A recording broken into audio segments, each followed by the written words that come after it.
തുടരുക. ഫാദർ ആന്റണി പൂതവേലിൽ ഇപ്പോൾ telephone ലൈനിലുണ്ട്. Father Antony Poothavelil ഇപ്പോൾ റിജു കാഞ്ഞുകാരൻ വിവിധ ഭാവത്തിൽ പ്രതിനിധീകരിച്ച് സംസാരിച്ചതാണ്.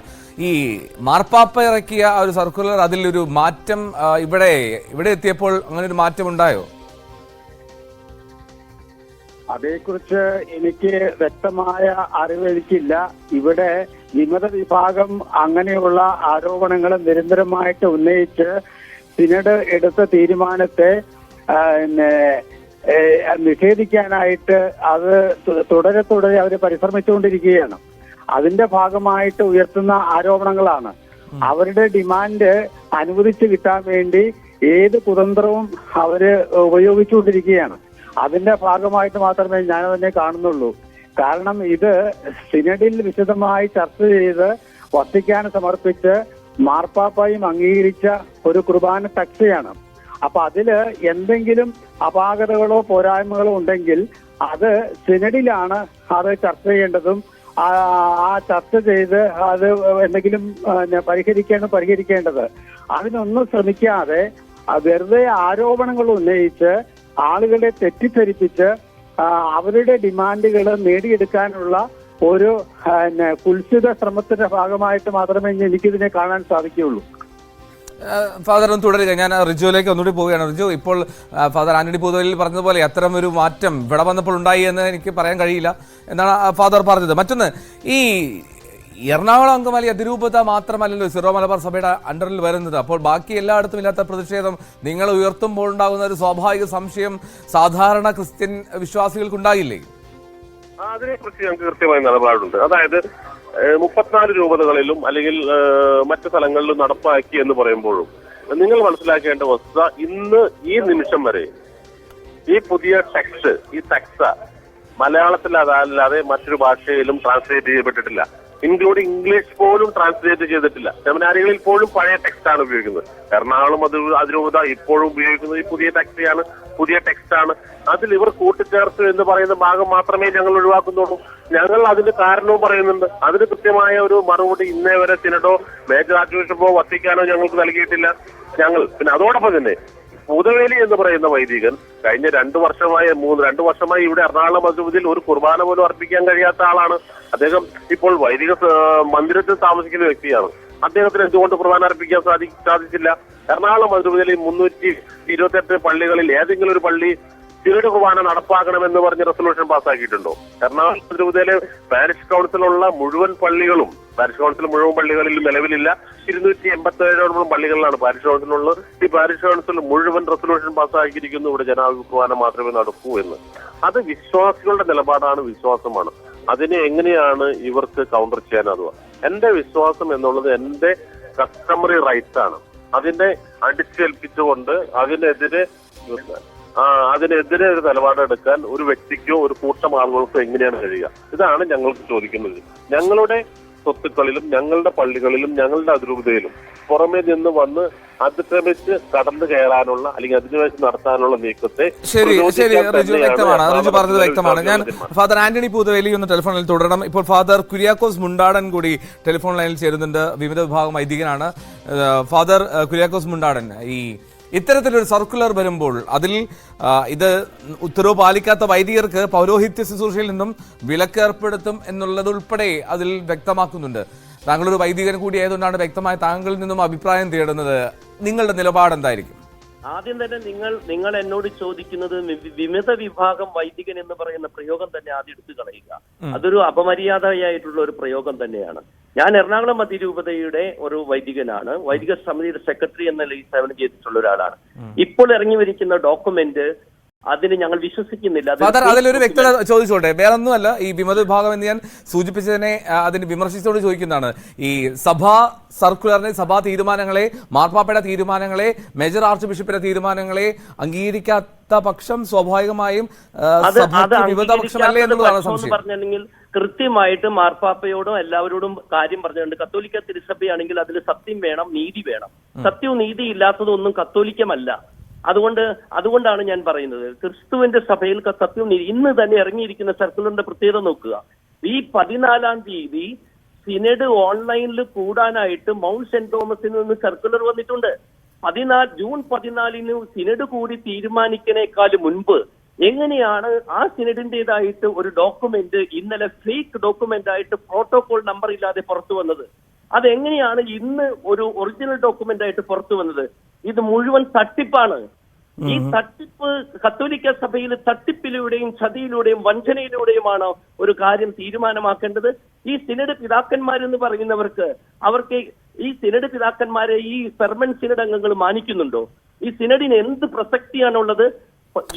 ഒരു നിമിഷം ഫാദർ കുര്യാക്കോസ് മുണ്ടാടൻ, ഒരു നിമിഷം ഫാദർ മുണ്ടാടൻ, ഒരു നിമിഷം ഫാദർ ആന്റണി പൂതവേലി തുടരുന്നുണ്ട്. ഞാൻ ആ സംശയം തീർത്തിട്ട് പോകാൻ വേണ്ടിയിട്ടാണ്. ഫാദർ ആന്റണി പൂതവേലിയിൽ അങ്ങനെ ഈ 14-ാം തീയതി സിനഡ് കൂടാനുള്ള തീരുമാനമുള്ള സമയത്ത് അതിനു മുമ്പ് ഇത്തരത്തിലൊരു സർക്കുലർ ഇറക്കേണ്ട സാഹചര്യം ഉണ്ടായിരുന്നു? അല്ല, അതിനു മുൻപായിട്ട് ശ്രീ റിജു കാഞ്ഞിക്കാരൻ പറഞ്ഞ കാര്യത്തോട് എനിക്കൊരു മറുപടി പറയേണ്ടതുണ്ട്. എറണാകുളം അങ്കമാലി അതിരൂപതയില് കഴിഞ്ഞ 2 വർഷമായിട്ട് സിനഡ് കുർബാന എല്ലാം സാധിക്കാത്ത വൈദികനാണ് ഞാനെന്നുള്ള ആക്ഷേപം ഒരിക്കലും ശരിയല്ല. 2022 ഓശാന ഞായറാഴ്ച മുതൽ 2022 ഡിസംബർ 19-ാം തീയതി വരെ മറ്റൂർ പള്ളി വികാരി എന്നുള്ള നിലയിൽ അവിടെ നിർബാധമായിട്ട് ഈ ഏകീകൃത കുർബാന ചൊല്ലിക്കൊണ്ടിരുന്ന ഒരു വൈദികനാണ് ഞാൻ. ആ നിലയിലാണ് എന്നെ ഈ എറണാകുളം സെന്റ് മേരീസ് കത്തീഡ്രൽ പള്ളിയുടെ വികാരിയായി അഡ്മിനിസ്ട്രേറ്ററായിട്ട് നിയമിച്ചതും പിന്നീട് ജൂലൈ 4-ാം തീയതി എന്നെ വികാരിയായിട്ട് നിയമിച്ചതും. അപ്പൊ ഈ കാഞ്ഞൂക്കാരൻ പറയുന്നത് കാര്യങ്ങൾ അറിയാതെ തെറ്റിദ്ധാരണജനകമാണ്. പിന്നെ ഇപ്പൊ ഇവിടെ ചോദിച്ച ചോദ്യം ഇന്ന് ഇപ്പോ ഔദ്യോഗികമായി ഇറങ്ങിയിരിക്കുന്ന സർക്കുലറിന്റെ ഡ്രാഫ്റ്റ് ഇന്നലെ ആരാണ് ഇത്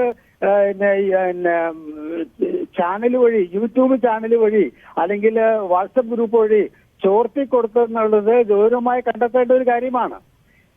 അപ്പൊ അതുകൊണ്ട് ആ ഒരു ചോർത്തി കൊടുത്തതിന്റെ പശ്ചാത്തലത്തിൽ ആണ് ഇന്ന് അതിന്റെ കളങ്കം മായ്ക്കാനാണോ എന്തോ ഇപ്പോ ഔദ്യോഗികമായിട്ട് അത് ഇറക്കിയിരിക്കുന്നത്.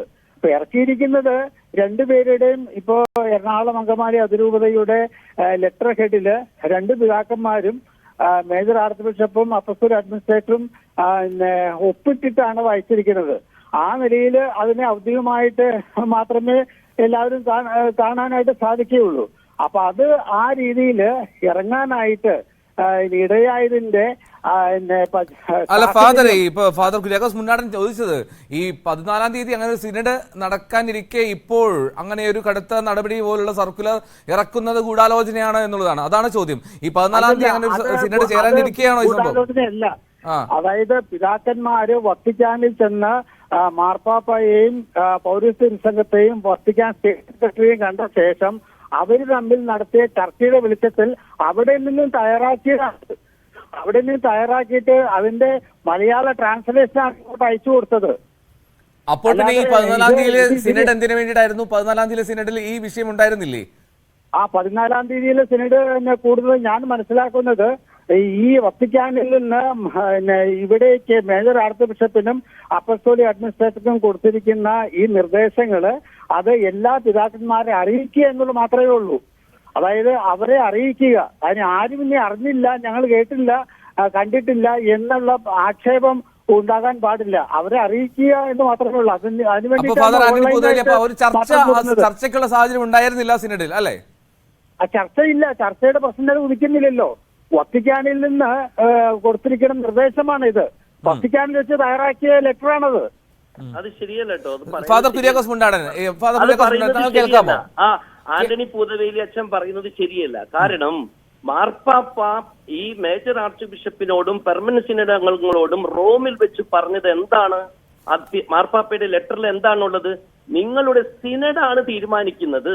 ഈ സിനഡ് എന്ന് പറയുന്നത് പൗരസ്ത്യ കാര്യാലയമോ പെർമനന്റ് സിനഡോ അംഗങ്ങളും മാത്രമല്ല. ഈ സീറോ മലബാർ സഭയിലെ എല്ലാ മെത്രാന്മാരും അടങ്ങുന്നതാണ് സിനഡ്. അപ്പോൾ മാർപ്പാപ്പ പറഞ്ഞത് പെർമനന്റ് സിനഡോട് തീരുമാനം എടുക്കാനോ പൗരസ്ത്യ കാര്യാലയത്തിനോട് തീരുമാനം എടുക്കാനോ വത്തിക്കാനോട് തീരുമാനം എടുക്കാനല്ല പറഞ്ഞത്, സിനഡിനോട് തീരുമാനം എടുക്കാനാണ്. അപ്പോൾ ഈ സിനഡിൽ എന്ന് പറഞ്ഞാൽ മറ്റെല്ലാ പിതാക്കന്മാരും ഉൾക്കൊള്ളുന്ന ഒന്നോ പെർമനന്റ് സിനഡ് അംഗങ്ങൾ മാത്രം ഉൾക്കൊള്ളുന്നതല്ല. അതുകൊണ്ട് തന്നെ ആ സിനഡ് കൂടാതെയുള്ള ഈ സർക്കുലർ ഇൻവാലിഡ് ആണ്. പക്ഷേ ഫാദർ കുര്യാക്കോസ് മുണ്ടാടൻ, ഈ വത്തിക്കാന്റെ പ്രതിനിധി ഉൾപ്പെടെ കേരളത്തിലെത്തിയിരുന്നു, ഈ പ്രശ്നം പരിഹരിക്കാനുള്ള ശ്രമം നടത്തിയിരുന്നു. പക്ഷെ അപ്പോഴും വത്തിക്കാൻ ഈ ഏകീകൃത കുർബാന എന്നുള്ള നിലപാടിനോട് ചേർന്ന് നിൽക്കുന്നു എന്നുള്ള ഒരു സാഹചര്യമില്ലേ? അപ്പോൾ അവിടെ ഒരു പ്രശ്നം നിങ്ങൾ നേരിടുന്നില്ലേ? ഇല്ല, അതായത് ഈ ഏകീകൃത കുർബാനയുടെ പ്രശ്നം അങ്ങനെ നിൽക്കുന്നുണ്ടെങ്കിലും വത്തിക്കാനെ സംബന്ധിച്ചിടത്തോളം സിനഡിനോട് തീരുമാനമെടുക്കാനാണ്. ഈ സിനഡ് എന്ന് പറയുന്ന മെത്രാന്മാർ, ഈ പെർമനന്റ് അംഗങ്ങൾ, സിറോ മലബാർ സഭയുടെ സിനഡ് എല്ലാ മെത്രാന്മാരും ഉൾക്കൊള്ളുന്നതല്ലേ?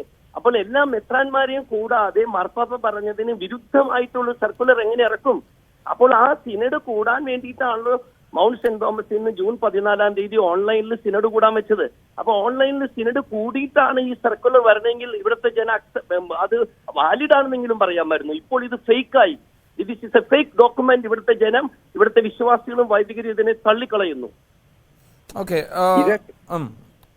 ഹലോ ഹലോ ഹലോ ഇതൊക്കെ വളരെ കണക്കൂട്ടി തന്നെ ചോർത്തി കൊടുത്ത് ഇങ്ങനെ ഒരു അഭിപ്രായം എതിർപക്ഷത്ത് നിന്ന് വരാൻ വേണ്ടി മനഃപൂർവ്വം ഒരുക്കിയ ഒരു കെണിയായിട്ടാണ്. ആരാണ് ചോർത്തി കൊടുത്തത്? മൗണ്ടിൽ കിടക്കുന്ന ഒരു ഡോക്യുമെന്റ് മൗണ്ടിൽ നിന്നല്ലാതെ എവിടെന്നാ ചോരുന്നത്? മൗണ്ടിൽ കിടക്കുന്ന ഡോക്യുമെന്റ് മൗണ്ടിൽ നിന്നല്ലാതെ എവിടെന്നാ ചോരുന്നത്? ഫാദർ ആന്റണി പൂതവേലിൽ ഞാൻ ഒരു കാര്യം ചോദിക്കട്ടെ. ഈ വത്തിക്കാന്റെ നിലപാട് അത് ഈ പ്രാദേശികമായി ഇത്തരത്തിലുള്ള തീരുമാനങ്ങൾ എടുക്കാം എന്നുള്ള ഒരു അനുവാദമുണ്ടോ? എനിക്കൊരു ഇല്ല. അതായത് സീറോ മലബാർ സഭ സൂയി ജൂരി ചർച്ച ആയതുകൊണ്ടാണ് വത്തിക്കാന്റെ നിലപാടുകള് ഇവിടെ സീറോ മലബാർ സിനഡില് വിശദീകരിച്ച് അത് അംഗീകരിച്ച് അത് നടപ്പാക്കാനാണ് റോമിന്റെ നിർദ്ദേശം. അല്ലാതെ ഇവിടെ തീരുമാനം എടുക്കാനും മാർപ്പാപ്പ പറഞ്ഞ കാര്യത്തിന്റെ വിപരീതമായിട്ട് ഒരു തീരുമാനം എടുക്കാനായിട്ട് ഈ സൂയി ജൂരി ചർച്ചാണെങ്കിൽ പോലും സീറോ മലബാർ സഭാ സിനഡിന് അധികാരമില്ല. ഓക്കെ, അതല്ലേ പ്രശ്നം. ഫാദർ മുണ്ടാടൻ പ്രശ്നമില്ലേ? ഈ വത്തിക്കാൻ പ്രാദേശികമായിട്ടുള്ള തീരുമാനത്തിലേക്ക് പോകുക എന്നുള്ള ഒരു സാഹചര്യം ഉണ്ടോ? നിലപാടുണ്ട്. പ്രാദേശികമായ തീരുമാനം എടുക്കാം, തീർച്ചയായും. അച്ഛൻ ഈ പൂതവേലി അച്ഛൻ പറഞ്ഞല്ലോ, ഞാൻ കുർബാന ചൊല്ലിയിരുന്നു എന്ന്. കഴിഞ്ഞ 2 വർഷമായി എവിടെ കുർബാന ചൊല്ലിയിരുന്നു എന്നാണ് ഞാൻ ചോദിച്ചത്. 2 വർഷമായി അദ്ദേഹം ബസിലിക്കയിൽ വികാരിയാണ് എന്ന് പറഞ്ഞുകൊണ്ട് സ്വയം അവിടെ കയറിയിരുന്നു. ഇപ്പോൾ വിശ്രമ കേന്ദ്രത്തിൽ വിശ്രമിക്കുന്നു. അദ്ദേഹത്തിന് എവിടെയാണ്, എറണാകുളം അതിരൂപതയിൽ ഏത് പള്ളിയാണ് സ്ഥിരയുടെ കുർബാന നടത്തണമെന്ന് പറഞ്ഞ് റെസൊല്യൂഷൻ പാസ്സാക്കിയിട്ടുള്ളത്? എറണാകുളം അതിരൂപതയിലെ മുഴുവൻ പള്ളികളും ജനാഭിമുഖ കുർബാന മാത്രമേ നടത്തൂ എന്ന് പറഞ്ഞാണ് റെസൊല്യൂഷൻ പാസ്സാക്കിയത്. കുർബാന വിശ്വാസികൾക്ക് വേണ്ടി കൂടിയാണ്, അല്ലാതെ വൈദികന് വേണ്ടി മാത്രമല്ല, അല്ലെങ്കിൽ മെത്രാന് വേണ്ടി മാത്രമല്ല. ശരി, എന്താണെങ്കിലും ഈ തർക്കം അത് ഇവിടെയും അവസാനിക്കുന്നില്ല എന്നുള്ളതാണ് പ്രധാനപ്പെട്ട കാര്യം. അത് എന്താണെങ്കിലും സർക്കുലർ അത് മേജർ ആർച്ച് ബിഷപ്പിന്റെ ഭാഗത്തു നിന്നും ഇറങ്ങിയതാണ്. വളരെ കൃത്യമായി വിമതർക്കെതിരെ നടപടി എടുക്കാനുള്ള തീരുമാനത്തിലേക്ക് സിറോ മലബാർ സഭ പോകുന്നു എന്നുള്ളതാണ് ഞങ്ങൾ കൊച്ചി റിപ്പോർട്ടർമാരും പങ്കുവയ്ക്കുന്നത്. ജൂലൈ 3 ശേഷം ഏകീകൃത കുർബാന അർപ്പിക്കാത്ത വൈദികർ സഭയ്ക്ക് പുറത്താകുമെന്നുള്ളതാണ് റാഫേൽ തട്ടിൽ പുറപ്പെടുവിച്ച റിപ്പോർട്ടിൽ സർക്കുലറിലുള്ളത്. ഈ സർക്കുലർ അങ്ങനെ പുറത്തെത്തി എന്നുള്ള സംശയമാണ് ഇപ്പോൾ സഭാ നേതൃത്വം ഉന്നയിക്കുന്നത്. ഒപ്പം വിമത വിഭാഗം അതിനെ കൃത്യമായി എതിർക്കുകയും ചെയ്യുന്നു. എന്താണ് വരും ദിവസങ്ങളിൽ ഈ തർക്കം തുടരുമെന്നുള്ള സൂചന ലഭിക്കുന്നു. വളരെ നന്ദി ഫാദർ കുര്യാക്കോസ് മുണ്ടാടൻ, ഫാദർ ആന്റണി പൂതവേലിൽ, ഒപ്പം റിജു കാഞ്ഞുകാരൻ. സമയക്കുറവുകൊണ്ടാണ് ഇടപെട്ടത്. ഇനി